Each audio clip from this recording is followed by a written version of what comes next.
네, 우리 다 함께 기도하심으로 하나님께 수요예배를 올려드리겠습니다. 기도하시겠습니다. 사랑과 은혜가 충만하신 하나님 아버지 감사합니다. 오늘도 귀한 수요 예배를 하나님 앞에 드릴 수 있도록 은혜 내려주시니 감사합니다. 이 시간도 주님 십자가의 보혈로 우리의 모든 죄악을 씻어 주시옵시고, 이 시간 우리를 성령으로 충만케 하사 하나님을 본받아 살아가는 우리 모두가 될 수 있도록 주여 인도하여 주옵소서. 이 시간에도 세상에 많은 근심과 걱정을 가지고 왔습니다. 여러 가지 질병과 문제를 가지고 왔습니다. 주님 앞에 내려놓사오니 주여 모두 맡아 주시옵시고, 모든 질병, 근심, 걱정은 사라지게 하시고 오직 예수의 이름으로 성령의 충만함을 받도록 인도하여 주옵소서.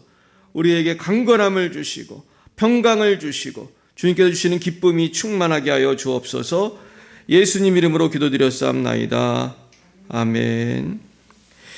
네, 우리 찬송가 455장 주님의 마음을 본받는 자, 우리 455장 찬송하시겠습니다.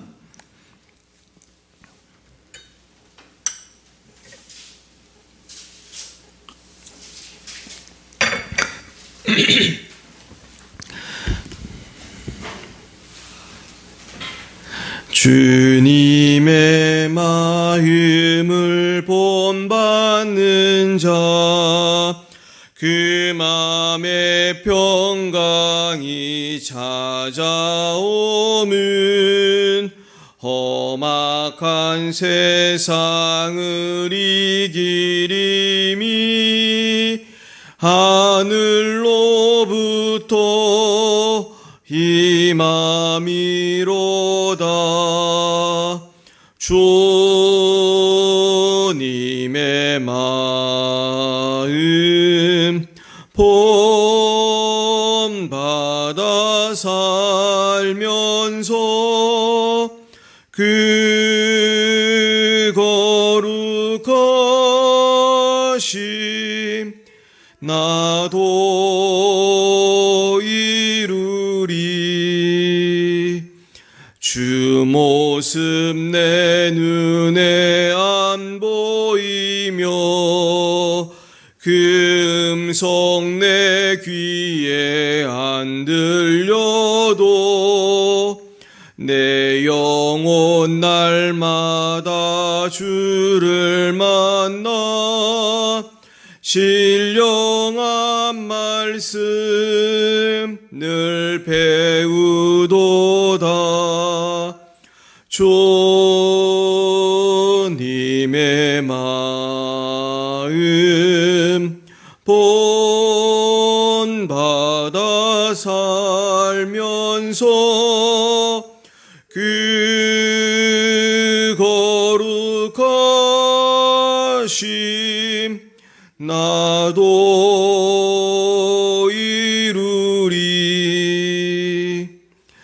가는 길 거칠고 험하여도 내 맘에 불평이 없어짐은 십자가 고난을 이겨내신 주님의 마음 본받음이라.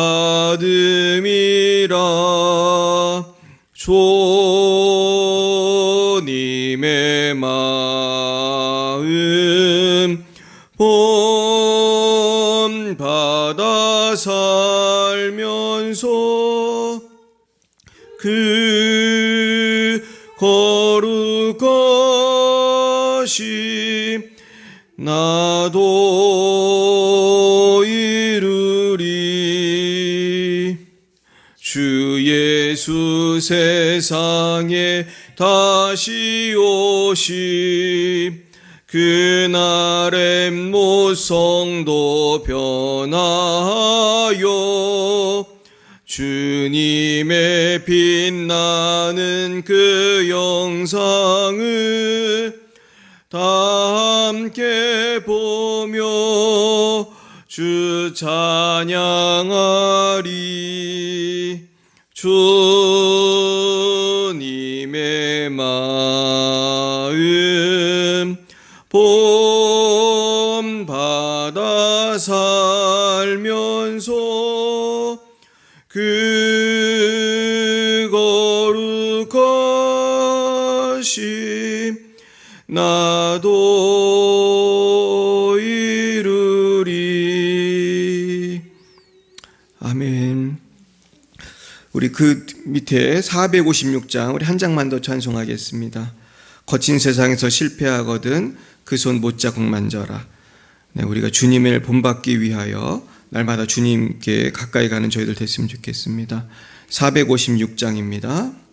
거친 세상에서 실패하거든 그 손 못자국 만져라. 고된 일 하다가 힘을 얻으리 그 손 못자국 만져라. 그 손 못자국 만져라. 그 손 못자국 만져라. 주가 널 지키며 인도하시리. 그 손 못자국 만져라. 내가 어둠 속을 걸어갈 때에 그 손 못자국 만져라. 주가 참 평안을 내게 주시리. 그 손 못자국 만져라. 그 손 못자국 만져라. 그 손 못자국 만져라. 주가 널 지키며 인도하시리. 그 손 못자국 만져라. 내가 부활의 주 따라가려면 그 손 못자국 만져라. 내가 주 안에서 길이 살리라. 그 손 못자국 만져라. 그 손 못자국 만져라. 그 손 못자국 만져라. 주가 널 지키며 인도하시리. 그 손 못자국 만져라. 너의 죄악의 짐 무거울 때에 그 손 못자국 만져라. 마음 문 열고서 주를 모셔라. 그 손 못자국 만져라. 그 손 못자국 만져라. 그 손 못자국 만져라. 주가 널 지키며 인도하시리. 그 손 못자국 만져라. 이제 우리 합심해서 우리 나라와 민족을 위해서, 우리 교회를 위해서, 우리 가정을 위해서 같이 기도하시겠습니다. 특별히 어제 우리 새로운 대통령이 이번에 취임을 하였는데 정말 하나님께서 지켜주셔서 이제 새로운 또 정부가 들어서서 이 나라가 더 거룩하고 하나님을 기쁘시게 하는 나라가 될 수 있도록 기도해 주셨으면 좋겠습니다. 특별히 지금 차별금지법이라든지 여러 가지 악법들을 좀 막아내야 되는데 우리 한국교회가 정말 더욱더 부흥하는 그런 새로운 계기가 될 수 있도록 기도해 주셨으면 좋겠고요. 우리 교회도 이제 권사교육이 진행되고 있습니다. 우리 권사 임직식을 위해서 기도해 주시고 특별히 이제 새로운 가족들이 자꾸 이제 오고 계신데 새 가족을 좀 섬길 분도 필요하고 교사도 필요하고 한마디로 일꾼이 많이 필요합니다. 그래서 우리 교회 하나님 정말 충성된 일꾼들 좀 많이 보내주셔서 이 추수할 곡식이 많습니다. 충성된 일꾼 많이 보내달라고 시간 우리 주여 3번 부르고 기도하겠습니다. 주여 주여 주여.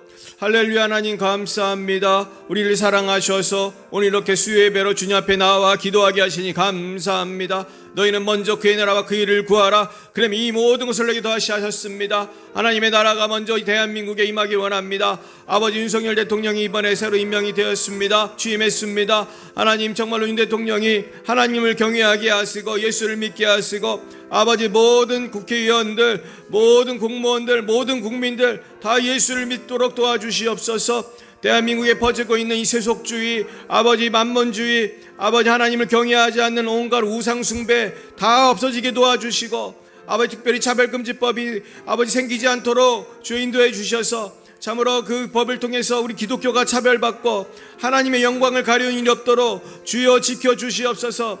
거룩하신 하나님 아버지, 대한민국에 예수 잘 믿는 정치가들이 많아지게 하시고 여야를 초월해서 하나님을 경외하는 정치가 일어나게 하여 주시고, 백성을 사랑하고 참으로 만북통일을 앞당기는 그러한 좋은 정치가 될 수 있도록 도와주옵시고, 그래서 세계 선교에 앞장서는 우리 대한민국 될 수 있도록, 한국교회 될 수 있도록 주 역사에 주시옵소서. 참으로 많은 국민들이 코로나로 고통당하고 있습니다. 유명한 사람들도 많이 죽었습니다. 하나님, 이럴 때에 주여 대한민국이 회개하는 역사 일어나게 하여 주시고, 생사와 복을 주장하신 하나님 앞에 무릎 꿇고 회개하는 대한민국 될 수 있도록 도와주시고, 한국교회가 갱신하게 해 주시옵시고, 우리 자신부터 회개하게 해 주시옵소서. 우리 자신부터 예수를 닮아가는 우리가 되게 하시고, 내가 예수를 닮음으로 내 자녀들이 예수를 닮고, 내 남편과 믿지 않는 우리 형제자매들 예수 믿도록 주여 인도하여 주셔서, 예수 안 믿는 남편들 많습니다. 예수 안 믿는 자녀들 많습니다.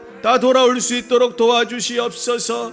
성령님, 오늘도 여러가지 근심 걱정 질병을 가지고 주님 앞에 나온 분들 계십니다.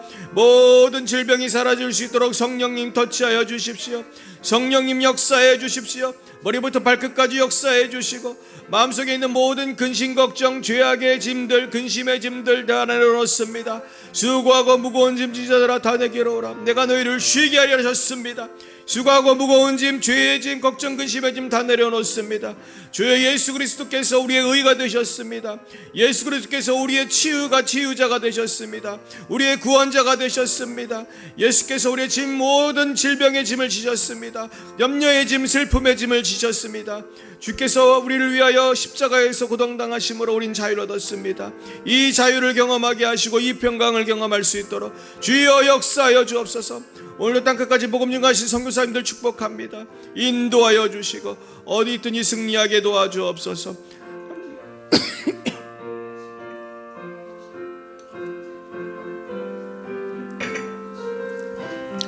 주여, 우리 자녀들 아버지 학업할 때, 공부할 때, 아버지 직장에서 아버지 어디에 있든지 지켜주시고 어디 주님만을 경외하는 우리 자녀들 되게 하여 주옵소서. 할렐루야. 하나님 아버지, 오늘 이렇게 귀한 시간 나라와 민족과 열방을 기도하기 위해서 감사합니다. 아버지, 이 시간에도 아버지 러시아에서 수고하고 계신 우리 장순영, 김정희, 장아림 선교사님, 레바논의 송주영, 박정희 선교사님을 축복합니다. 아프리카 말라위 오촌식 박경훈 선교사님 축복합니다. 그 어린 내 자녀들을 축복합니다. 하나님이시여, 선교사 어디 있든지 지켜주시옵시고, 아버지, 우리 특별히 우리 대한민국이 이제 새로운 정부가 들어섰습니다. 아버지, 이전과는 다른 아버지 더욱더 거룩하고 새로워지는 모습을 보이게 하여 주시고, 아버지 부정부패가 사라지게 하시고, 아버지 모든 사단의 역사가 떠나가며 아버지 이 차별금지법이 아버지 생기지 않도록 주여 지켜주시옵소서. 한국교회가 너무 기가 죽었습니다. 한국교회가 너무 인원이 줄었습니다. 아버지, 무엇보다도 국민들의 정서가 아버지 하나님 점점 좋아질 수 있도록 주여 변화시켜 주셔서 아버지 마음문을 열어주시고, 아버지 사단마귀의 역사가 떠나가게 하여 주시고, 아버지 코로나가 있고 인간의 생명이 언제든지 갈 수 있다는 것을 생각하면서 하나님을 경외하는 우리 대한민국 백성들 다 되게 하여 주시고, 하나님을 경외하고 회개함으로 세상이 줄 수 없는 생명과 기쁨과 평강을 누릴 수 있게 하여 주옵소서. 먼저 우리 자녀들이 예수 잘 믿게 하시고, 우리 가족들이 예수 잘 믿게 하시고, 예수님 안에 생명이 있습니다. 예수만의 길과 진리가 있습니다. 아버지, 주님 안에 자유와 평강이 있습니다. 깨닫게 하여 주시옵소서. 우리 중동과 부천의 많은 사람들 예수님보다 돈을 사랑하고 예수님보다 세상을 사랑하고 하나님을 경외하지 않고 있습니다. 아버지, 전도의 문을 열어주옵소서. 아버지, 특별히 우리 열방의 뱃사랑교회에 많은 일꾼이 필요합니다. 이제 아버지 정말 1명 2명 아버지 성도들이 오고 있는데 아버지 감당할 수 있는 인원이 부족합니다. 아버지 먼저 믿는 저희들이 최선을 다하게 하시고 아버지 추수할 일꾼들을 많이 보내주셔서 아동부로 중고등부 교사로 아버지 새가족부로 아버지 또한 교회의 수많은 일들을 가운데서 복음 증거하는 일로 아버지 교회를 든든히 세워가는 많은 기도의 일꾼들 보내주시고 아버지 하나님 믿지 않는 영혼들 올 때에 우리가 할렐루야 주님께 감사하며 저들을 사랑과 아버지 말씀으로 잘 양육할 수 있도록 도와주옵소서. 하나님 특별히 이 지난주에 아버지 고등부 학생이 한 명이 왔는데 아버지 이 학생을 예수님의 복음으로 잘 양육하게 도와주시옵시고 아버지 우리의 사랑으로 잘 돌볼 수 있게 도와주옵소서. 감사합니다. 모든 말씀을 살아계신 예수님 이름으로 기도드렸사옵나이다. 아멘. 네, 오늘 하나님께서 주신 말씀은 고린도전서 10장입니다. 신약성경 고린도전서 10장 23절부터 11장 1절까지 말씀이 되겠습니다.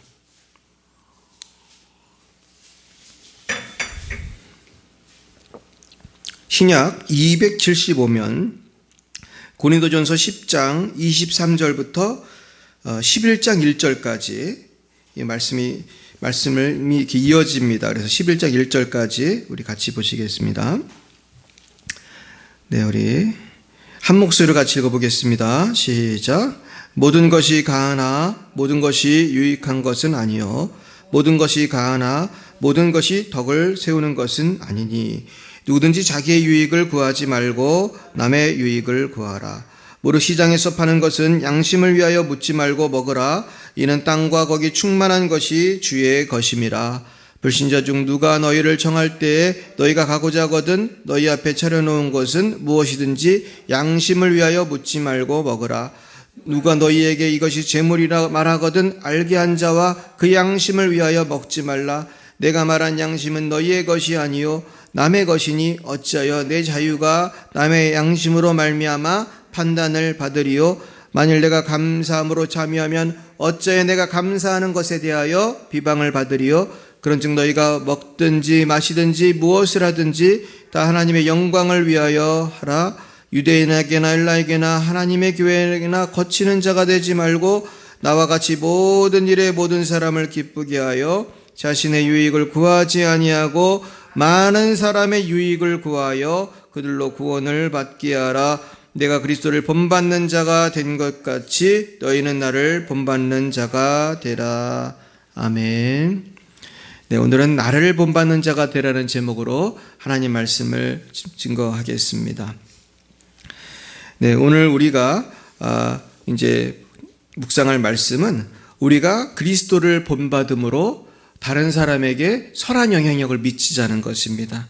그러기 위해서 우리가 어떻게 해야 되는 것인지 우리가 한번 하나님 말씀을 통해서 깨닫고자 합니다. 우리가 지금 이제 5월을 보내는데 5월은 가정의 달이고 또 이 가정의 달에는 우리가 어린이 주일도 있고 어버이 주일도 있고 그리고 이번 주일은 언젠가 봤더니 5월 15일 무슨 날이죠? 스승의 날입니다. 그래서 제가 특별히 이 스승의 날을 생각해 보니까 스승의 날하고 어버이 주일하고 무슨 관련이 있나 생각해 보니까 어버이가 결국 스승이더라고요. 어버이가 스승이고 스승이 어버이 역할을 해요. 그래서 어떤 분은 어버이는 아니지만 제자를 어버이의 마음으로 양육하는 분은 참 스승이 되더라고요. 그래서 결국은 우리가 이 가족의 그 중요성, 교육의 중요성이 결국은 부모와 스승으로 이어지는 것을 볼 수가 있습니다. 그렇다면 어떻게 해야지 우리가 좋은 스승이 되고 또 좋은 부모가 되는가? 사실은 부모가 스승이고 스승이 부모 같은 존재인데 어떻게 하면 우리가 좋은 교육을 할 수 있나? 그것이 오늘 고린도전서 11장 1절에 나오는 것입니다. 다시 읽어보시면요. 내가 그리스도를 본받는 자 된 것 같이 너희는 나를 본받는 자가 되라. 결국은 여기에 답이 다 있어요. 오늘의 말씀의 결론은 좋은 부모가 되는 것, 좋은 스승이 되는 것은 우리가 누구를 본받는 것입니까? 그리스도를 본받는 거예요. 그리스도를 본받아서 나를 보는 내 자녀와 내 제자들이 나를 본받음으로 그리스도를 본받게 되는 거예요. 그러니까 참 우리의 책임이 크죠. 예수 안 믿는 분들이 우리를 볼 때 우리를 통해서 예수 그리스도를 보는 거거든요. 우리를 통해서 하나님을 보는 거기 때문에 우리 교회의 역할이 참 중요해요. 그렇다면은 우리가 어떤 삶을 살아야겠는가? 이 만남을 우리가 굉장히 소중히 해야 될 것 같아요. 이 만남을 통해서 하나님의 영광을 나타내야 되는데요. 우리가 인간에게는 아주 중요한 만남이 한 4가지 정도 있는 것 같아요. 물론 더 있지만은 아주 기본적인 만남 4가지를 한번 생각해 보면은 첫 번째는 부모와의 만남입니다. 근데 이 부모의 만남이 좋은 부모를 만나면 복이 되는데 나쁜 부모를 만나면 거기에 아주 큰 환란이 되고 어려움이 됩니다. 그래서 많은 분들이 평생을 부모 잘못 만나서 불행하게 살아요. 근데 반대로 좋은 부모를 만나는 것은 좋은 보약을 먹는 것처럼, 좋은 음식을 먹는 것처럼 건강해지고 행복해져요. 그 부모님을 좋은 분을 만났기 때문입니다. 결국은 우리가 좋은 부모가 되어야 우리 자녀가 잘 되고 복을 받습니다. 그래서 어떤 목사님은 문제 안은 없고 문제 부모만 있다 그런 말을 했습니다. 근데 그 말씀이 참 맞는 말인 것 같아요. 문제가 왜 생겼나 한번 보십시오. 문제아는 문제 부모 때문에 생기는 경우가 사실 많아요. 어떤 경우는 문제 부모가 아니에요. 겉으로 볼 때 멀쩡하고 부모님은 저렇게 사회생활도 잘하고 또 어떤 분은 또 교회생활도 잘하는데 애가 빗둘러 나가는 경우가 있잖아요. 특별히 목사님이나 중직자 자녀 중에도 그런 애들이 많거든요. 가끔 있거든요. 왜 그런가? 그거는 사실은 우리 눈에 보이지 않는 뭔가 영적인 문제가 있는 경우도 있다고 생각해요. 부모가 예수를 잘 믿고 목사고 그러지만 그 속에 어찌 보면은 세상적인 마음도 있을 수 있어요, 사실은. 우리도 내가 예수 잘 믿는다고 하지만 내 마음속에 세상적인 욕심이 있을 수도 있어요. 그러면 자녀한테 자꾸 스트레스를 주거든요. 너 왜 공부 못하냐? 너 왜 성공 못했냐? 너 왜 돈 못 벌어오냐? 그러면은 자녀가 스트레스를 받고 삐뚤어 나갈 수도 있습니다. 물론 아무리 부모가 훌륭해도 나쁜 친구 만나고 놀다 보면은 그건 어쩔 수 없는 것인데 우리가 중요한 것은 내게 주신 자녀, 내게 주신 영혼을 우리가 정말로 기도하면서 정성을 다해서 우리가 잘 키워야 할 줄로 믿습니다. 제가 예전에 어떤 책을 읽었는데 어떤 목사님께서 깡패로 살다가 목사가 되신 분이 있어요. 근데 그분이 뭐라고 썼냐면은 본인이 깡패 시절에 낳은 아들이 있다는 거예요. 근데 나중에 목사님이 되고 본인은 변화가 되었지만 이 아이가 그 깡패 시절의 영향을 받아가지고 그랬는지 이 아이도 깡패처럼 살아가는 거예요. 그래서 목사님이 그렇게 썼더라고요. 나는 예수 믿고 변화됐지만 내가 방황할 때 낳은 아들이 꼭 내가 옛날에 내 모습처럼 저렇게 방황을 한다. 이렇게 글을 쓴 걸 보면서 제가 많은 생각을 하게 됐어요. 그러니까 우리가 뿌린 대로 거둔다고 하잖아요. 우리는 사실은 그 열매를 보고도 부인하고 싶잖아요. 왜 이런 열매가 우리 가정에 나왔지? 왜 나의 자녀가 이렇게 살지? 근데 사실 우리 잘 생각해 보세요. 그 모습 속에는 우리가 알게 모르게 뿌려놓은 것이 있는 것입니다. 그래서 우리가 정말로 주님 앞에서 어떻게 살아야 될까? 날마다 우리 자신을 우리가 점검해야 될 줄 믿어요. 요즘에 우리가 묵상하는 사무엘상에 보면은 엘리라고 하는 제사장이 나옵니다. 근데 엘리 제사장은 사실 그렇게 나쁜 사람 같지는 않아요. 엘리 제사장이 한나한테 권면하고 그러는 거 보면은 보통 평범한 목사님의 모습이에요.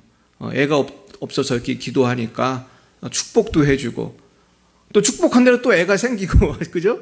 참 굉장히 처음에 이렇게 좋았는데 이 사무엘상을 읽다 보면은 엘리가 자녀 교육을 제대로 못하는 걸 볼 수 있어요.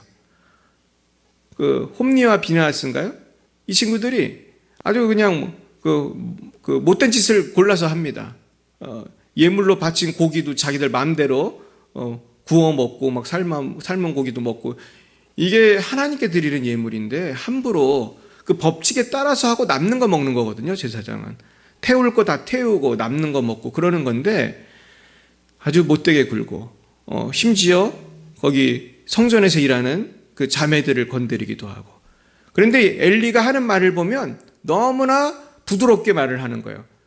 안 좋은 소식이 들린다 뭐 이런 식으로 아주 혼을 내야 되는데 엘리가 보면은 좀 우유부단한 사람인 것 같아요. 그러다 보니까 나중에 어떻게 됐습니까?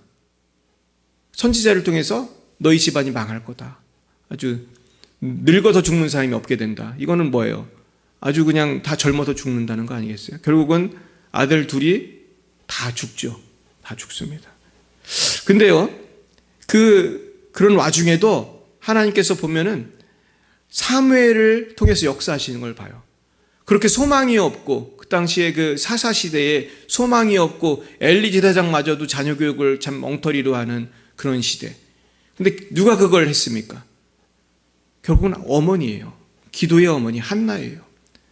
결국 사무엘 상하를 보면서 우리가 깨달아야 될 것은 이 시대의 대안은 누구라는 거예요. 따라보겠습니다. 내가 대안입니다. 기도하는 내가 대안이에요. 내가 한나가 되면 되는 거예요. 내가 내 자식을 위해서 기도하면은 내 자식이 지도자가 되는 거예요. 할렐루야. 우리 권사님의 자녀가 지도자가 되길 축원합니다. 권사님의 손주가 지도자가 되길 축원해요. 결국은요, 한나가 그렇게 기도했더니 사무엘이 태어났고, 사무엘이 결국 지도자가 돼서 엘리의 아들도 아니잖아요. 사무엘은 전혀 상관도 없는 애고, 사실은 이 땅에 태어나지도 않았던 애고 처음에는. 그런데 사무엘이 기도로 태어나서 결국은 지도자가 됩니다. 결국은 이 한나의 역할, 결국 한나의 그 기도의 모델, 그것이 사무엘을 만들었다고 생각해요. 그러면서 그 한나의 신앙이 이어진 거예요. 그래서 이스라엘을 살립니다. 지금 우리나라가 어떻습니까? 꼭 사사기 같죠? 목회자들도 방황하는 사람도 있고, 목회자 자녀 중에도 방황하는 사람이 있고, 중직자 자녀들 중에도 방황하는 애들이 많고, 요즘에 얼마나 젊은이들이 교회를 안 나오는지 아주 힘들어요. 하지만은 이 시대를 살리는 비결이 있어요. 그거는 뭐예요? 우리 자신이에요. 우리가 기도하고, 우리가 내 자녀를 위해서, 이 시대를 위해서, 한국교회를 위해서 기도하고, 우리가 미랄이 돼야 돼요. 그래서 우리 열방예비 사랑교회가 미랄이 돼야 돼요. 한국교회가 다 타락하고 망해도 우리 교회가 선교하는 교회, 기도하는 교회, 우리 교회가 전도하는 교회가 되면은 하나님이 우리 교회를 사용하실 줄 믿습니다. 두 번째는요, 좋은 스승을 만나야 됩니다. 유치원부터 대학까지, 아니면 대학원 그 이상 평생 사실 우린 스승이 필요해요. 우린 사실은 노인이 돼도 스승이 필요해요. 젊은이만 스승이 필요한 게 아니에요. 내가 바라볼 그런 모델이 필요해요. 물론 우리의 스승은 예수님입니다. 우리 성경에 나와 있는 바울 사도고, 다니엘이고, 아브라함이고. 그런데 우리가 이 땅에서 정말로 살아있는 그런 삶의 스승을 보는 건 참 큰 축복이라고 생각해요. 우리의 부모님이 스승이고, 또 우리 선생님이 스승이고, 목사님이 스승이고. 근데 좋은 스승을 만나는 것이 너무나 큰 축복입니다. 저는 미국에서 유학을 할 때에 사실 학교를 정할 때부터 좋은 선생님이 있는 학교를 찾았어요. 그래서 좋은 선생님이 어디 계신가? 그래서 세계적인 학자가 있는 그런 곳으로 유학을 갔습니다. 그래서 제가 폴 히버트라는 그런 유명한 세계적인 학자를 만났어요. 근데 이분은 만나보니까 더 좋아요. 이 선생님이 세계적인 학자인데 공부만 잘 가르치는 게 아니라 이분은 선교사의 아들로 인도에서 태어났거든요. 근데 인도에서 태어나서 평생 선교사의 아들로 살고서 지금 미국에서 편안한 자리에서 세계적인 학자가 됐지만, 이분은 나이가 70이 넘어서도 1년의 절반은 인도에서 사셨어요. 인도에 가서 선교하고 1년의 반만 미국에 와서 가르치고 미국에서 살았어요. 이분이 왜 인도에 가서 1년의 반을 사셨을까? 그것은요, 인도가 편한 나라가 아니잖아요. 거기가 아주 환경이 좋지 않고 어려운 나라지만은 예수님의 복음 때문에 인도에 가서 그 70이 넘은 나이에도 가서 사는 거예요. 그러면서 인도 사람의 친구가 돼서 복음을 전하고 나머지 반만 미국에 와서 살면서, 이분은요, 미국에서 살면서도 본인의 집이 굉장히 넓어요. 그러니까 돈 없는 학생들을 그냥 무상으로 살게 해주셨어요. 그래서 제가 그 집을 몇 번을 가봤는데, 가면은 얼마나 사람이 많은지 몰라요. 그 노인, 그분 이제 부인도 죽고 혼자 사시는데 혼자 살질 않아요. 그 돈 없는 학생들을 다 불러가지고 거기서 대가족으로 사시는 거예요.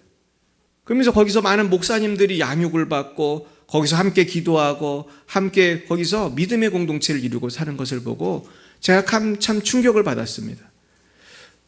그러면서 제가 참 좋은 스승을 만나서 얼마나 큰 복을 누렸는지 몰라요. 그러나 나쁜 스승을 만나면요, 많은 분들이 방황을 합니다. 지금 한국교회의 가장 큰 문제가 뭔지 아십니까? 그것은 많은 분들이 자유주의 신학을 배워와서 그래요. 그래가지고 이분들이 성경을 잘 안 믿어요. 왜 그러냐? 미국과 서양에서 좋은 스승을 못 만나고 나쁜 스승을 만나서 그래요. 그래가지고 이분들이 나쁜 스승을 만나면 엉뚱한 대로 막 가는 거예요. 그러면서 엉뚱한 얘기를 하는 거예요. 지금 한국교회도 큰 위기입니다. 어떤 목사님이요, 유명한 어떤 또 다른 목사를 만났는데 그분은 공산주의자예요. 공산주의자 목사님 만나는데 그분을 평양에서 만났대요. 이제 평양을 왔다 갔다 하는 분이었나 봐요. 근데 그 목사님이 하루는 그 눈물을 흘리면서 그 목사님한테 한마디를 했다고 그래요. 제가 이런 사람이 아닌데 어쩌다가 이렇게 되었습니다. 제가 뉴욕 신학교에 가서 폴 레만을 만난 것이 결정적인 실수입니다. 그러더래요. 이 공산주의자 목사님이 그렇게 고백을 하는 거예요. 내가 왜 공산주의가 되었냐 하면 뉴욕 신학교에 있는 폴 레만 교수를 통해서 공산주의자 목사가 됐습니다. 그렇게 말을 했다는 거예요. 눈물 흘리면서 왜 그 얘기를 했겠어요? 그렇게 살았던 인생이 후회스러운 거예요. 목회도 제대로 못하고 그저 공산주의자가 돼서 엉뚱한 이데올로기를 쫓아서 시간을 다 낭비한 거예요. 결국 그 눈물 흘리던 분은요, 목회도 제대로 못하고 북한을 왔다 갔다 하다가 죽었다고 그러더라고요. 근데요, 우리가 좋은 스승을 만나는 것이 이렇게 중요합니다. 그리고 또 우리는 세 번째로는 배우자를 잘 만나야 돼요. 배우자를 잘못 만나면 인생이 고생이 가득합니다. 근데 문제는 이 배우자는 물건처럼 환불이 안 된다는 거예요. 어디 백화점에 가서 우리 남편 좀 바꿔주세요. 돈을 얼마든지 드리겠습니다. 그러고 싶으신 분이 계실지 모르겠습니다. 그러나 이 배우자는 환불이 안 되잖아요. 바꿀 수도 없고. 근데 많은 사람들이 바꿔요. 이혼도 하고 재혼도 하고 이혼도 하고 재혼도 하고. 그러나 그것이 하나님이 원하시는 방법이 아니거든요. 그래서 우리 김양재 목사님 그랬더라고요. 가정은 지킬 만한 가치가 있습니다. 재혼은 아프리카 선교보다 힘듭니다. 이분이 많이 얘기해요. 그러니까 사실은 지금 속썩이는 배우자라도 있는 것이 좋은 것입니다. 이 배우자가 또 다른 사람으로 바꾸어도 좋은 게 아니고요. 하나님이 나한테 주신 십자가예요. 그래서 십자가를 왜 주셨나 우리가 한번 기도를 하면서 우리가 우리 배우자를 위해서 헌신하면은 언젠가 이 배우자가 나를 통해서 그리스도를 발견하게 된다면은 우리가 한 영혼 구원한 거잖아요. 그죠?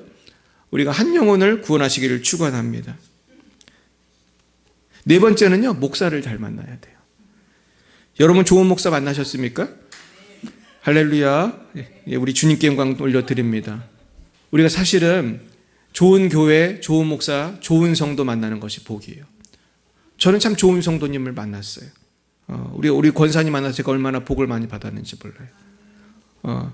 오늘 권사님밖에 안 나오셨기 때문에 권사님 얘기를 하지 않을 수 없는데, 권사님이 얼마나 저한테 많이 사랑해 주시고 맛있는 밥도 많이 해주시고 힘드신데 버스 2번 갈아타고 지금 여기까지 오시는 걸 볼 때 제가 얼마나 격려가 되는지 몰라요. 근데 또 성도님들은 마찬가지예요. 좋은 목사 안 만나고 자유주의 목사 만나보세요. 성경도 모르고 예수님도 모르고. 그 자유주의 목사들은 창세기도 안 믿거든요. 그러면은 평생 방황하는 거예요. 얼마나 불쌍해요.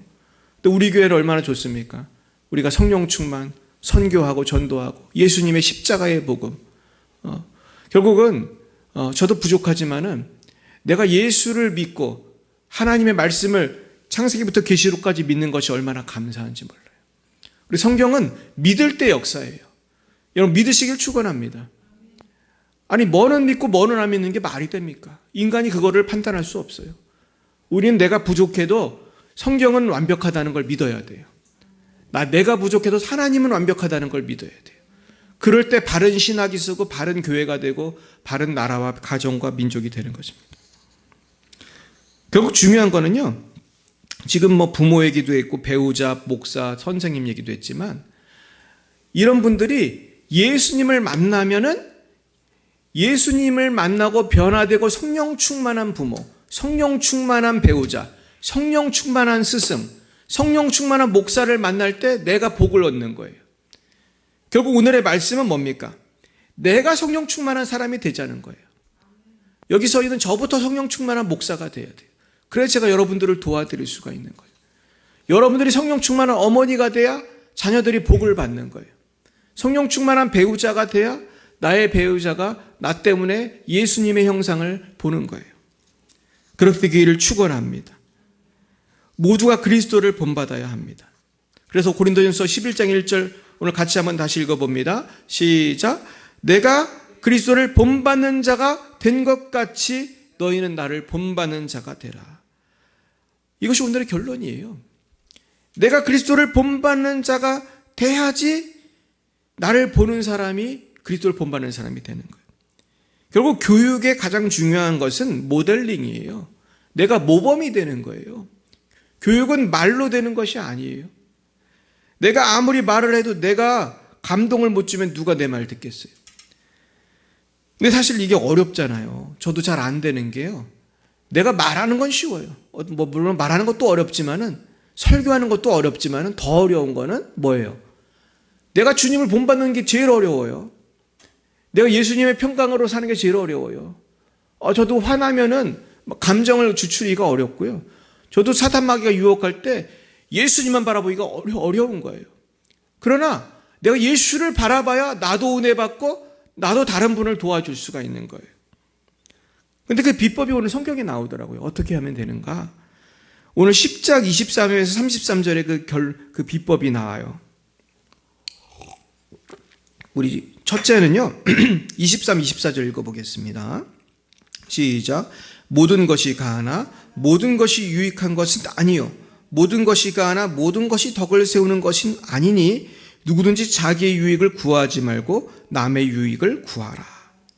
그러면 내가 어떻게 좋은 스승이 될 수 있나? 첫째는 자기의 유익을 구하지 말고 남의 유익을 구하면 되는 거예요. 나의 남편이, 나의 자녀가 속을 새겨요. 내가 좋은 모범이 되고 싶은데 너무나 말을 안 들어요. 내가 전도를 하고 싶은데 너무 전도가 안 돼요. 결론은 어떻게 해야 되는가? 자기의 유익을 구하지 말고 남의 유익을 구해야 돼요. 그래서 내가 손해보더라도 저 사람을 돕기 위해서 내가 애를 써야 돼요. 그분의 유익이 위해서 내가 뭘 해야 될까? 내가 욕을 먹더라도 복음을 전하고, 내가 힘들지만 아침에 일어나서 기도하고, 밤에도 기도하고, 내가 신경질 나지만 참고, 이게 참 어렵죠. 하지만은 이 사람의 유익을 위해서 내가 썩어지는 거예요. 내가 내 남편을 위해서 내가 참는 거예요. 내 자녀를 위해서 참고, 또 우리 성도들을 위해서 우리가 서로 참고, 그런 것입니다. 결국은 우리가 희생이 없이 열매는 날 수 없습니다. 결국 열매라는 것은 내 희생을 통해서 되는 거예요. 결국은 내가 시간과 물질과 달란트를 다 희생해서 전도하고 선교하고 헌신할 때 열매가 맺는 것입니다. 두 번째는요, 31절에 있습니다. 같이 읽어보겠습니다. 시작. 그런즉 너희가 먹든지 마시든지 무엇하든지 다 하나님의 영광을 위하여 하라. 아멘. 우리 따라해 보겠습니다. 먹든지 마시든지 하나님의 영광을 위하여 하라. 그래요. 제가 지금 물을 마셨잖아요. 제가 물을 왜 마셨습니까? 설교하려고 마셨습니다. 근데 꼭 교회에 나와서 우리가 교회 생활하는 것뿐만 아니고요, 24시간 365일의 나의 삶이 다 모든 삶의 동기가 하나님의 영광을 위해서 해야 한다는 거예요. 결국 그렇게 해야 우리가 영향력 있는 삶을 살 수가 있어요. 그래서요, 우리가 왜 전도가 안 될까? 왜 우리 남편이 안 변할까? 왜 우리 자녀가 안 변할까? 결국은요, 우리의 삶 속에서 아직 감동을 주지 않았기 때문일 수도 있어요. 물론 강팍한 영혼들도 있습니다. 아무리 감동을 주고 예수님 십자가에 죽으셔도 배신하는 사람들 많이 있었지만, 우리의 삶을 통해서 내가 먹든지 마시든지 주의 영광을 살아가는 것을 보면서 변화가 되는 것입니다. 그래서 우리는 전도는 그냥 복음만 전한다고 전도가 되는 게 아니에요. 제가 선교사님들 주위에서 어떻게 하시나 가만히 보니까 그렇게 많이 섬기시더라고요. 제가 특별히 과기대 선교사님들 보니까 잘하시는 분들 공통점이 있어요. 뭔지 아십니까? 학생들한테 맛있는 걸 자꾸 먹이더라고요. 어떤 분은 남자분이 혼자 중국에서 사역을 하시는데 남자분인데 요리하는 게 어려울 거 아니에요. 그런데도 매주 김치찌개를 해가지고 메뉴는 안 바뀐대요. 할 줄 아는 게 별로 없으니까. 매주 김치찌개를 똑같대요. 그러면서 아이들한테 밥을 먹이는 거예요. 그분이 그 공대 교수님이셨는데 혼자 자취하듯이 선교를 하셨어요. 나이도 많은 분이. 근데 매주 김치찌개를 먹으면서 애들이 그거 먹으면서 예수를 믿게 되는 거예요. 이분이 만약에 섬기지는 않고 야 예수 믿어야 천국 가? 맨날 그 얘기만 해보세요. 감동 받겠습니까? 중국 애들이 더군다나. 근데 사랑으로 섬겨주고 이분이 남자분이 김치찌개를 하고 옛날에 헬무트 선교사님도 그랬어요. 그분도 독일 분인데 그분도 이제 부인이 없는 분이거든요. 그분은 총각이거든요. 근데 이분이 얼마나 요리를 잘하는지 몰라요. 저도 몇 번은 얻어먹었어요. 제가 초대는 한 번도 못하고 너무나 죄송한데 그분이 아주 요리를 잘해요. 근데 얘기를 들어보니까 학생들도 그렇게 자주 불렀대요. 부르면은 저도 하루 갔더니 내가 앉은 자리에 조그맣게 성경 구절이 있더라고요. 그래서 그걸 한 번씩 읽게 해요. 성경 구절. 그러면서 밥을 먹기 전에 성경 구절 한 번 읽게 하는 거예요. 그러면서 아이들한테 정성을 내서 그렇게 하니까 이분이 얼마나 제자가 많았는지 몰라요. 얼마나 바빴는지 몰라요.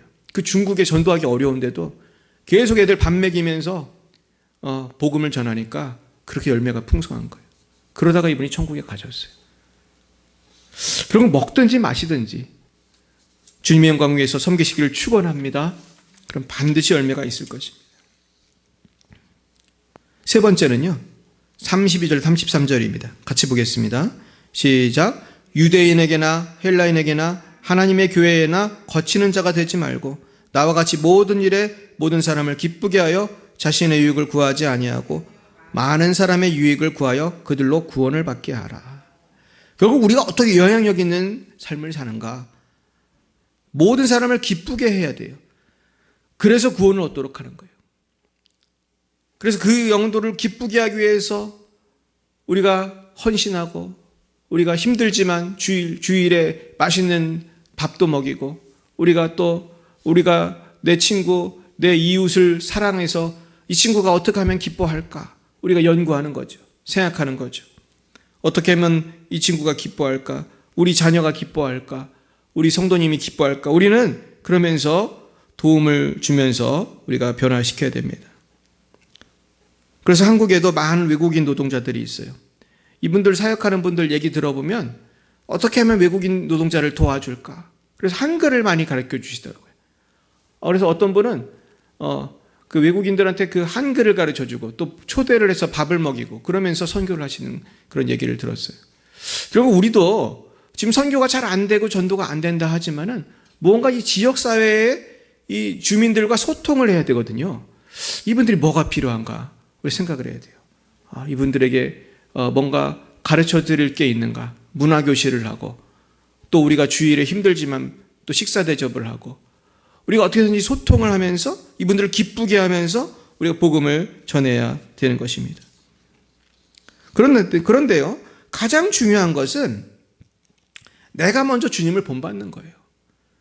근데 주님이 정말로 우리를 얼마나 사랑하시고 우리를 위해서 얼마나 희생하셨습니까? 결국 주님께서 우리를 만나주시고 나를 변해주신 것처럼 내가 주님의 성령으로 충만함을 받고 내가 주의 말씀을 깨달을 때 우리는 나도 모르게 큰 영향력이 나타나는 것입니다. 그래서 우리는 우리의 언행이 예수님을 나타내는 언행이 되도록 힘써야 돼요. 물론 잘 안 되죠. 저도 잘 안 됩니다. 하지만은 왜 기도해야 되는 거예요? 매일 기도하면서 매일 말씀 보면서 자꾸 나를 변화시키는 거예요.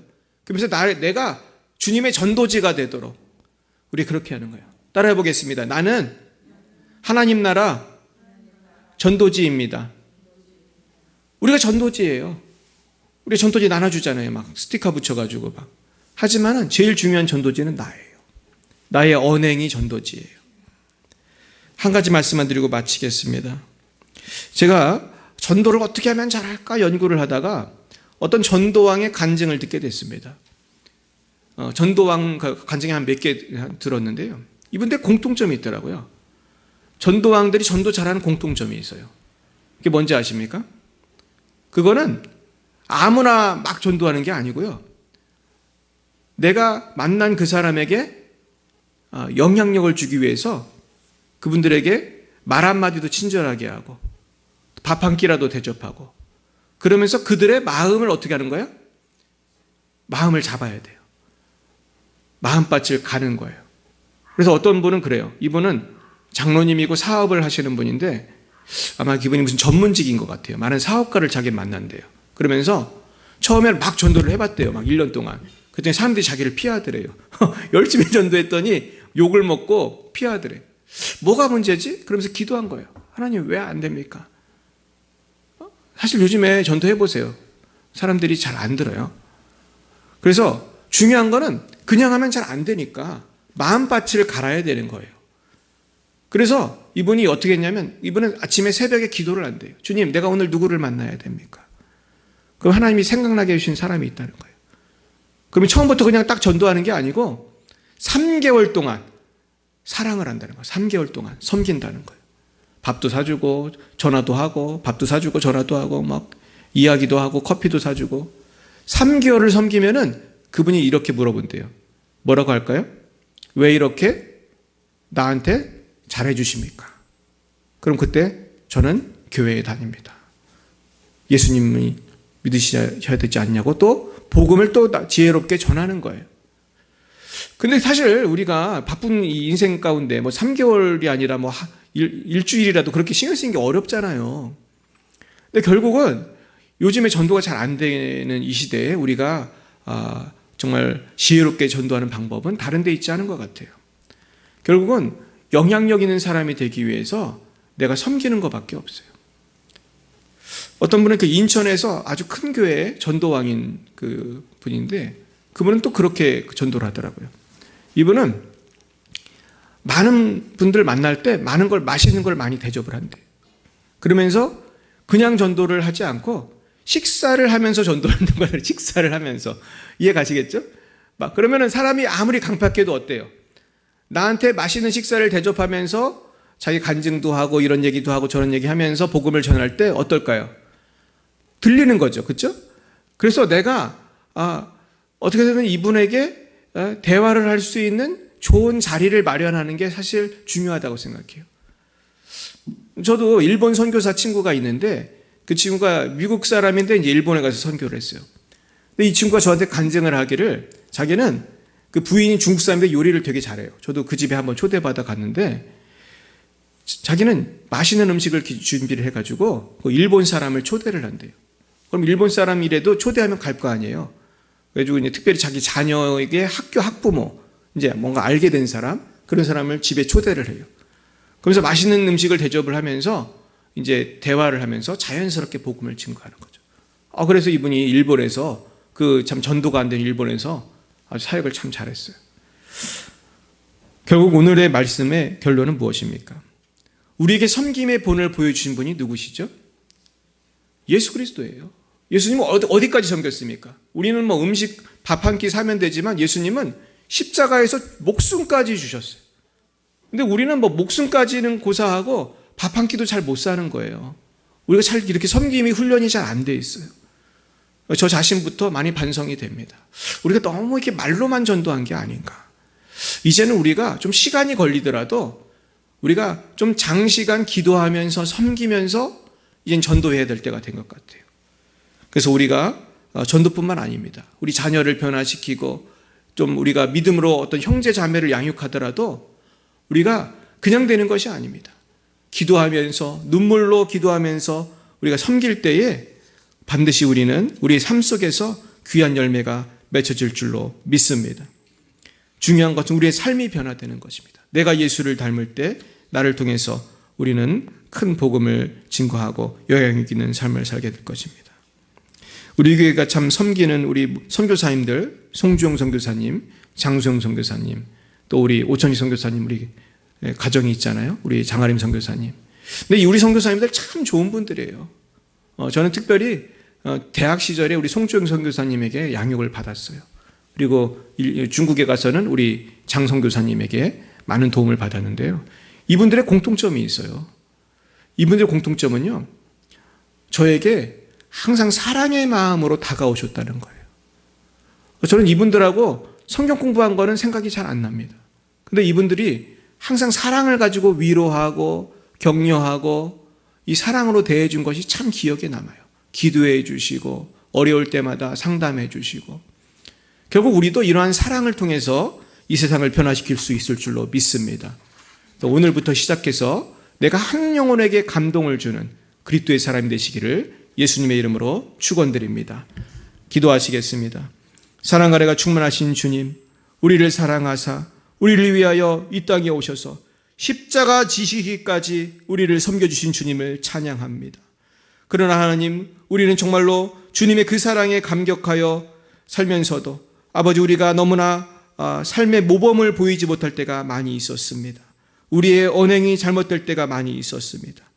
주여, 저희들 용서해 주시고 이제는 나의 삶으로 정말로 모범을 보이며 정말로 사랑으로 아버지 헌신하여 주님의 십자가의 복음을 증거하고 많은 영혼을 구원하고 도움을 줄 수 있는 우리 모두가 되게 하여 주시옵소서.